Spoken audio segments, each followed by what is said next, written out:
I'm Kazul and welcome to my lair. For a while now, I've been working on a kitsune mask pattern. Now what's cool about this pattern is that I started as a miniature and I was able to pull the pattern from this mini sculpt and blow it up to a full-size thing. I will be doing a tutorial on that on a later date, but for now, since my pattern is complete, I want to show you how to put it together. This mask base is very versatile. You can paint it and customize it in many different ways, so I'm excited to see how you will use it. Without further ado, let's get this ritual of summoning started. So for the materials and tools you'll need the printed out pattern pieces. You can find them on my website. You'll also need 6mm EVA foam.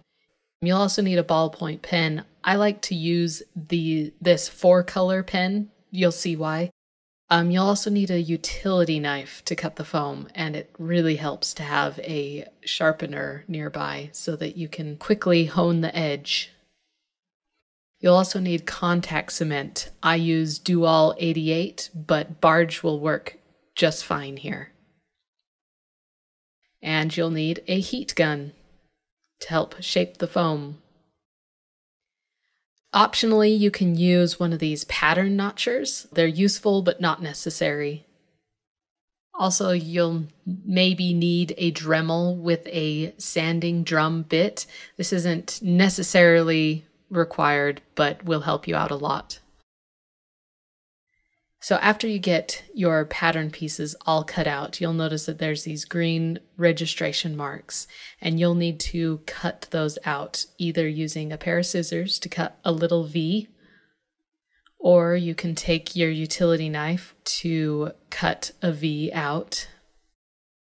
And here's where you'll see the pattern notcher come in handy.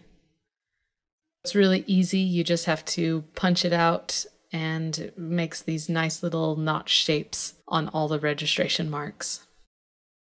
And after you take the time to punch out all the registration marks, there's one more detail on this piece number 1 that you'll need to do. The ear curve, you'll need to take your knife and cut along that edge so that it's loose and open. And with that, your pattern pieces are prepared. So I'm choosing to do white foam so that you can see it very easily. And what you'll do is you'll take each piece and trace it out. So I grabbed piece number 1, and I'm using my 4-color pen to indicate the different kinds of lines that are on the pattern. So I use the blue to trace the edge that is indicated in blue that you'll need to bevel in. I'll use the green to do the registration marks, and the black around all the other edges.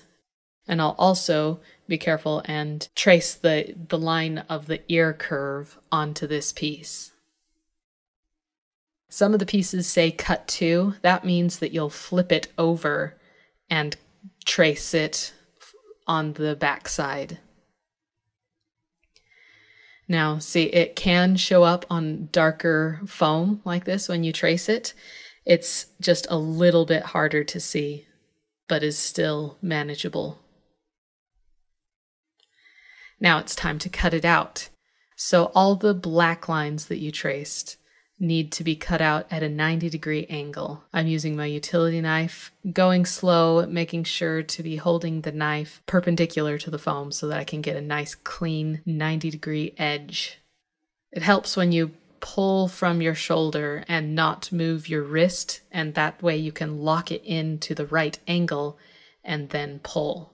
And this will help you greatly on the next step, which is the blue lines. They need to be beveled inward on the back. So you see I'm locking my blade into a 45-degree angle into the pattern piece and pulling it along.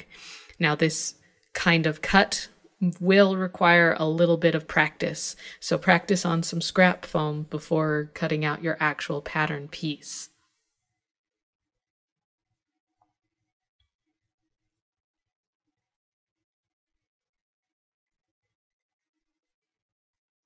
And here's a better view where you can see how I'm pulling from my shoulder instead of my wrist, and moving my whole body along with the blade, and that just helps you get a much cleaner cut and much more smooth on, especially on those curved lines.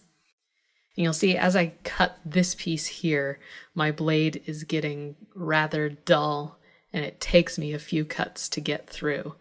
So that's a no-no, you don't want that. So it's a good idea to sharpen your blade when it gets like that.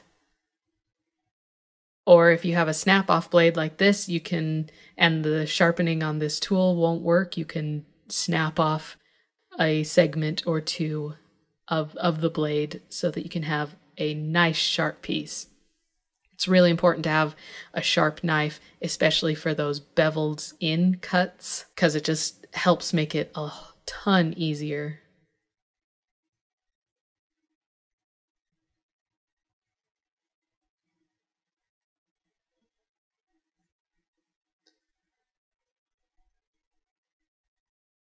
Now, if you're not feeling very comfortable with holding your knife at that kind of angle and cutting, there's another way that you can get those bevels, which I will show you here. What you'll do is go and cut out the entire piece at a 90-degree angle all around, even the blue edge where you'll need to bevel.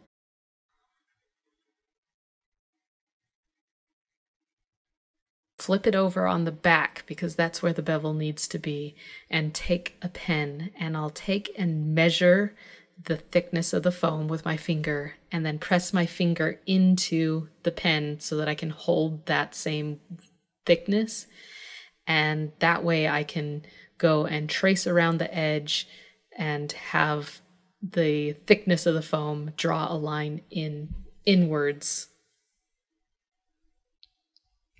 Then it's easy, you just take a Dremel with the sanding drum and you're able to sand away from your drawn edge to the opposite corner, and you can get a nice 45-degree angle that way.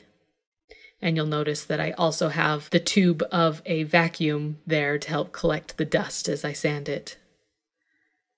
But all your pieces can be done this way if you're not comfortable with cutting the bevel with the edge. So on the eye pieces, the red lines that are there means that it needs to be beveled on the front. So you can do that easily with the Dremel method. Careful, those edges get a little tricky. You can change your angle that you approach it to get it down.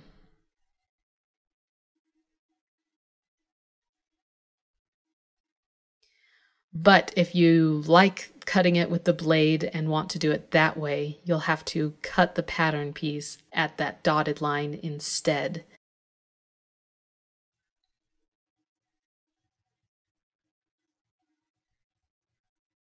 Then when you go to cut out that angle, instead of angling it in, you angle it outwards and cut that way.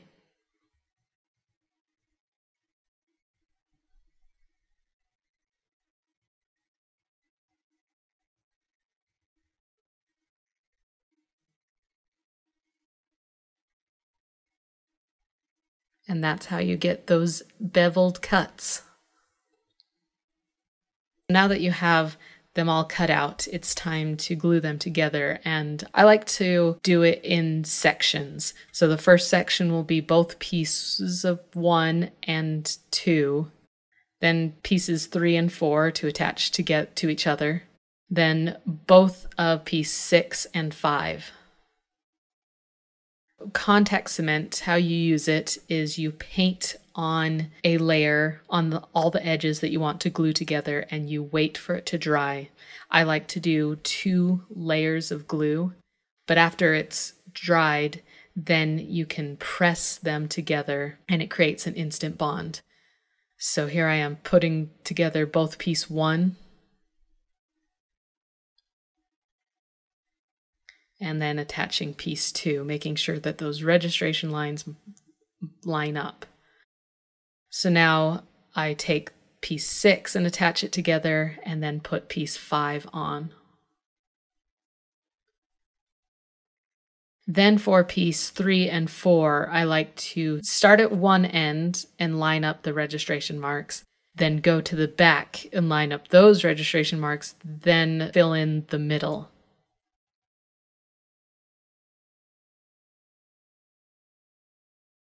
Now, if you mess up, you can take your heat gun and that will soften the glue so that you can pull it back apart and put it back together.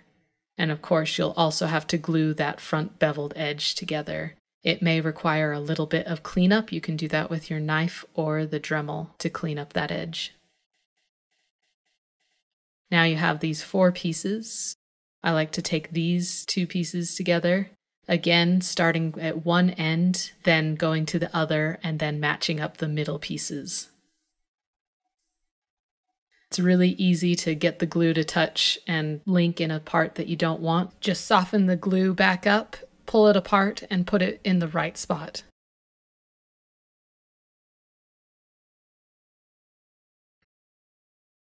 So now for the final piece of the mask, lining up the 2 end pieces, then a little in the middle, and filling in the rest.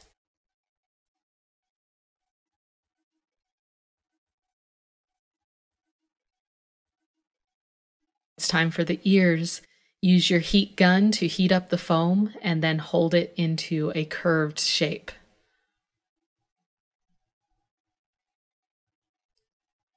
Then just apply the glue along the ear curve line and you will have ears and a finished mask.